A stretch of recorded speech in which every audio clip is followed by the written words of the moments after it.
Paano natalo ang Gilas sa Italy at ano ang kanilang mga naging problema?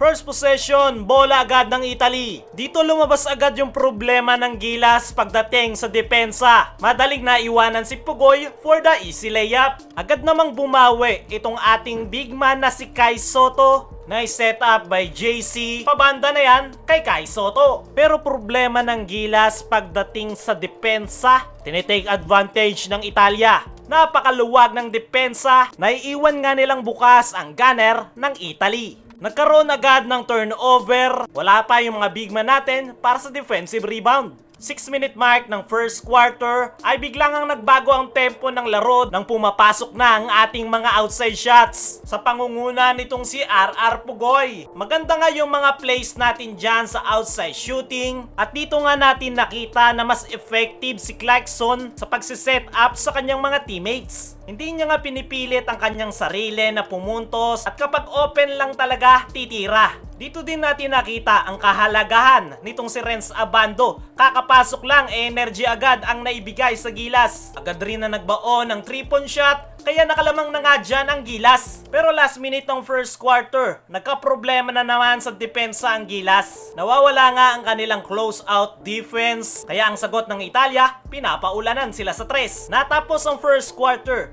23-20, lamang pa ng 3 ang Gilas. Yung problema ng Gilas sa first quarter ay nawawala nga ang kanilang depensa. Sayang, nakalayo na sana sila. Second quarter, nakakasabay naman ang Gilas pero yung depensa nila dito lumalala na. Nagkaroon ng adjustment ang Italy, nabasa nga nila ang defensive scheme ng Gilas. At basic pick and roll lang ang sinagot nila for the easy twos. Ito pang isang adjustment ng Italy. Staggered screen, tingnan nyo yung depensa ng Gilas. Naiwan nga nila yung wingman, patay ka dyan kay Balbas. Ito pang isang play ng Italy. Walang bantay ang number 17, umabol si Junmar, pero it's too late. Ito isa pang depensa ng Gilas. Maganda nga yung kanilang mga help defense pero nakakalimutan nga nilang bukas ang mga wingman. Pinilit ang layup, nagawan pa rin ang paraan. Ito pang isang pagkakamali ng Gilas sa depensa. Nagkukumpulan nga sila sa loob. Ang resulta, napakaluwag sa 3-point area. Yung mga gunner yang Italy, patay ka dyan. Kaya natapos yung second quarter, 39-48. Nakakaalagwa na dito yung Italy dahil sa kanilang mga outside shots. Third quarter, agad na bumutas itong si Junmar Fajardo. Dito maganda nga yung setup nila kay Junmar. Nakita yung height advantage, pumoste na sa loob. At yan nga dapat ang ipinapakita ng Gilas sa mga nakalipas pa nilang mga lalaro. Tapos nyan ay isolation play na naman ang lumabas kay Jordan Clarkson. At nagawa naman niyang mai-convert ang kanyang layup.